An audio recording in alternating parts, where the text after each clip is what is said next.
right, good morning, Periscope. Actually, just leaving the bank.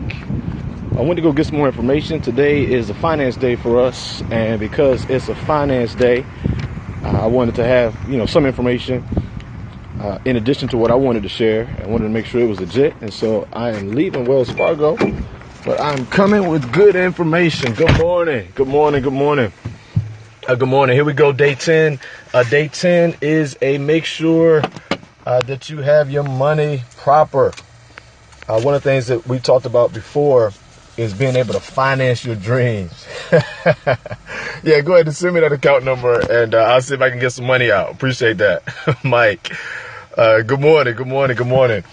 Good morning. If you guys don't mind, go ahead, either swipe left or swipe down, depending on if you have an iPhone or Android. Please share that we are on right now, getting ready to talk about how to move forward with money management.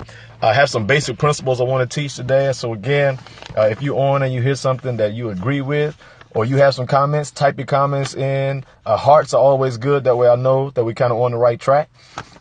We'll kind of start off. Appreciate the sharing. Big man for Christ. Good morning. Good morning. All right, here we go. Let's talk basic banking. Today's goal, when we talk about moving forward, is specifically about how to fund your dreams, right? A couple of days back, good morning. A couple of days back, we talked about narrowing down our dreams, our aspirations and goals from 10 things to 2, with the Pareto rule, 20 to 80. You want to put 80% of your time. Good morning, South Africa. We want to put 80% of our energy and resources into 20% of what we need. So here today, just really some basic banking. Some of you already know these principles. So if you know them already, maybe this is a reminder, or maybe it's encouragement for you to share it with someone else.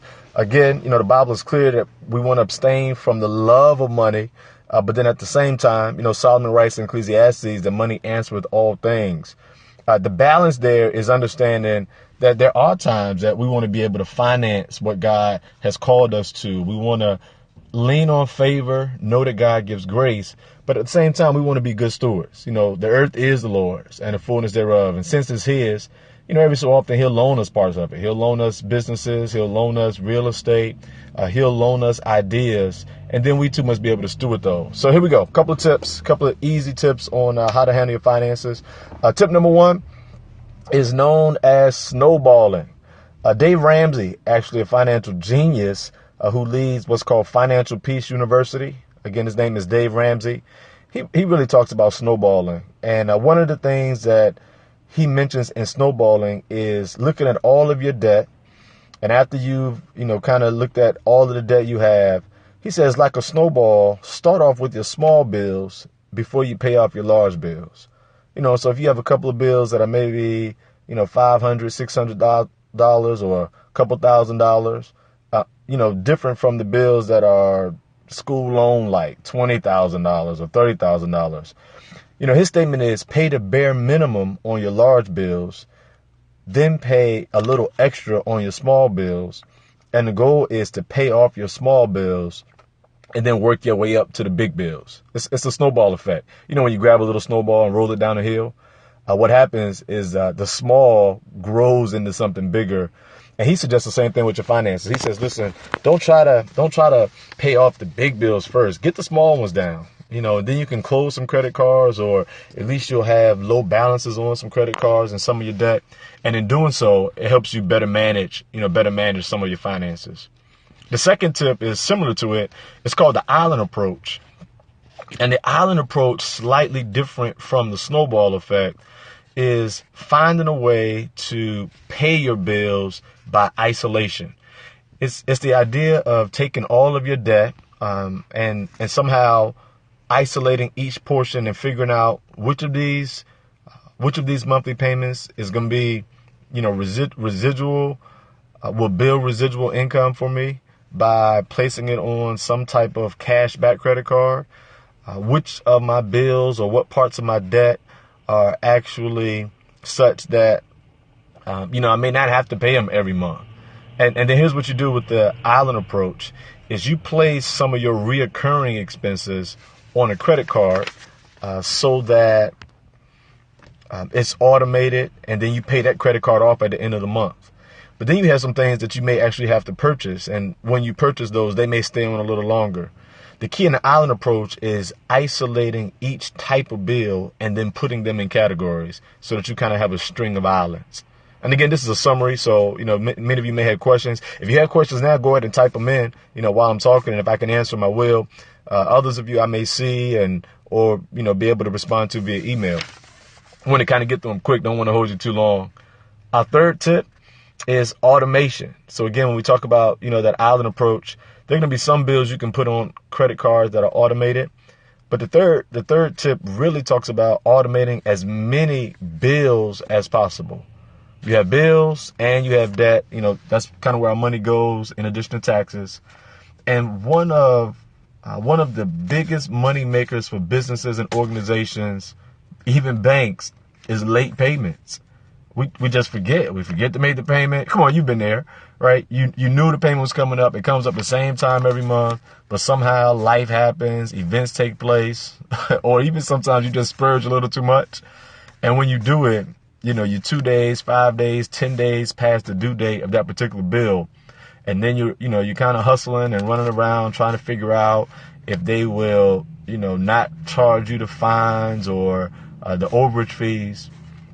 One way to save your money and not give them extra money that they really don't deserve, the businesses and organizations, is to automate your payments. If you automate your payments, the payments literally come out on time, in time, and it saves you, those extra fees. I know some of you kind of still leery about the internet, still a little leery about, online payments and allowing people to have access to your account. Things are secure right now. I can't promise you that no one can ever get to your account, but let's be honest. If somebody really wants to, they will. Somewhere in here, we trust God and believe that, he's not only protecting your body and your home, he's protecting your finances as well.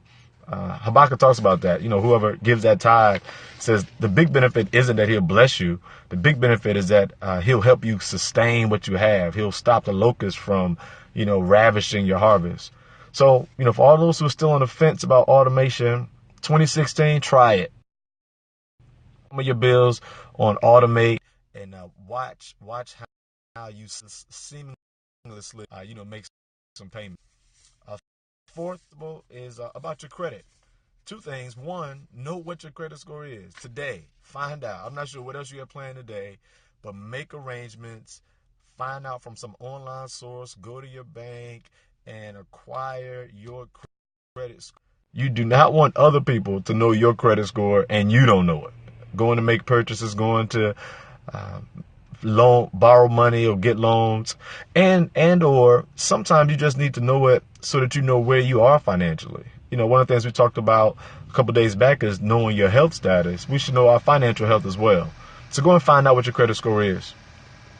After you find out what your credit score is, then set up some type of credit monitoring. Again, you guys, I'm just leaving Wells Fargo. And as I'm leaving Wells Fargo, one of the things I checked on was how can I do that? How can we actually have somebody monitor our credit? And this is not a plug, but I do know here at Wells Fargo, they actually provide a credit monitoring service along with any open account. So check where you bank, whether you're at a credit union or whatever institution you use. Go find out your credit score today. Don't hesitate. And then 2, find out if they can monitor that for you so they can let you know when it's high, when it's low. It helps you evade any type of fraud because they're constantly keeping an eye on something that we rarely look at until we need it. The fourth thing I want to talk about is savings. Put some money away.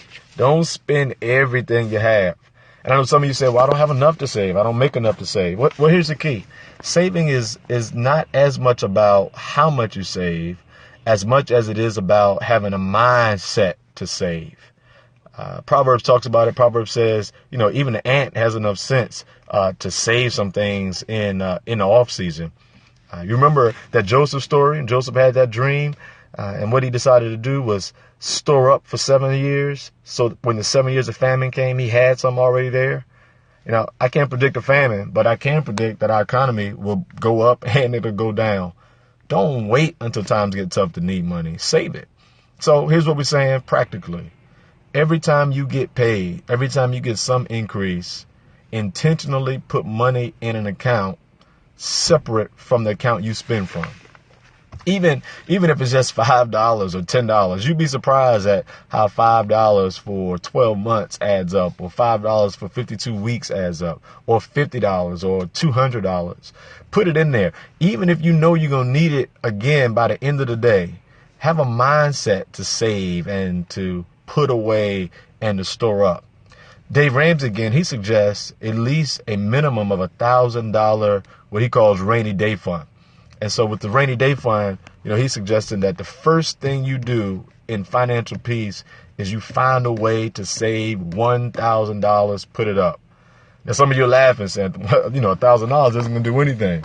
And you're right, unless you don't have $1,000 saved. And so, again, the key is, kind of have the mindset. And this is, again, a survey of how to handle your finances, just a summary, but definitely go and try to figure out how to save. The next step is to give back. Find a charity or some place that you're passionate about and give. I appreciate those hearts. Thank you very much. I hope you're getting it. I need some comments too. Help me out. If you guys are on, you have some things you want to add to this conversation, please type them in so I can share them with all of our Periscope family. But give back. Find a place you're passionate about and an area of life you're passionate, and give to some charity. I'll be remiss if I didn't say give back to your local church. Now, this isn't your tithe or offering. That's not giving. That's, a requirement. I really believe that. But there's some other things that are taking place in your church or in your ministries. Give over and beyond back to those churches. Or maybe there's some evangelists that you listen to regularly online, or TV shows that you watch regularly, or people that you tune into, like this one, maybe Periscope, or people you listen to, via Facebook or Vimeo, YouTube. Don't selfishly just gain from them. Give back to them. There's this God principle about giving, and it shall be given back to you, pressed down, shaken together, and running over. That's not just love, joy. Even in your finances, you want to be sacrificial and generous enough to give back. I probably didn't say it earlier, but let me just kind of toss it out there for anybody who's really trying to grow. As you're automating your bills and automating some of your other payments, 2016, why not consider automating even your tithing? I mean, it may take out the work of writing a check or pulling out the cash, but it's I think a large faith statement to actually automate your tithing, because in doing so, you're saying that there's no way I'm going to be late on this. There's no way the option to spend what God has already asked from me will occur. So consider that. And again, in 2016 with your finances, look at giving back. Lastly, and I think probably one of the most important principles for finances and managing your money going forward is create some type of financial literacy in your family. You're listening to this. You didn't know it was going to be on finances, but, hopefully something today helped out, or you've heard it before, you've attended a workshop, but who did you share that with in your family? For some of you, it's your children or grandchildren. For others of you, maybe your brothers or your sisters. For some, it may be your spouse, young adult kids. The Bible talks about teaching all of the time. Train up a child in the way that they should go, and when they're old, they will not depart from it. But what are we teaching our families? What are we sharing with our families on financial literacy? I know we teach a lot of things. Sometimes we'll send our kids out with their friends. We'll give them $15 or $20 in case they have to get something to eat. And then we'll send them to church with $1 and give that to God for worship. Unspoken, that's a lesson. And one of the things I'm asking and encouraging in 2016 is that we have some financial literacy that we teach our kids. Do your kids think that you go to the bank to get money, or do they think you go to the bank to put money in? That's a financial lesson that we can teach them. Do they know how your credit score determines what you purchase? That two people can purchase the exact same item and the monthly payments can be literally hundreds of dollars in difference simply based on a credit score. Do your college students know that when they sign up to get that T-shirt, that at that moment they just gave their information to credit agencies all over the country, and they're going to be flooded with credit cards coming towards them? Financial literacy. You're learning something today, hopefully. Or maybe you know so much more than this, that this was elementary and you've already decided that, you want to kind of stop this broadcast. I'm not sure. But what I do know is if you know anything, you should share it with someone else. It's 2016. Let's move forward, even in our money, with our finances, with our stewardship, believing that God will give you based on what you can handle. Some of those goals and dreams are going to need to be financed. Remember, he's going to partner you. He's going to help collaborate with some people who can finance it. But you want to know what you come to the table with. And some of that starts with being financially fit yourself. Hope today helped out. You guys have a great day. Go find out what your credit score is, and then get monitoring so that God can use you to be a lender and not the borrower. Looking forward to seeing you blessed. That's great. You're teaching your kids now. That's great. Have a good day.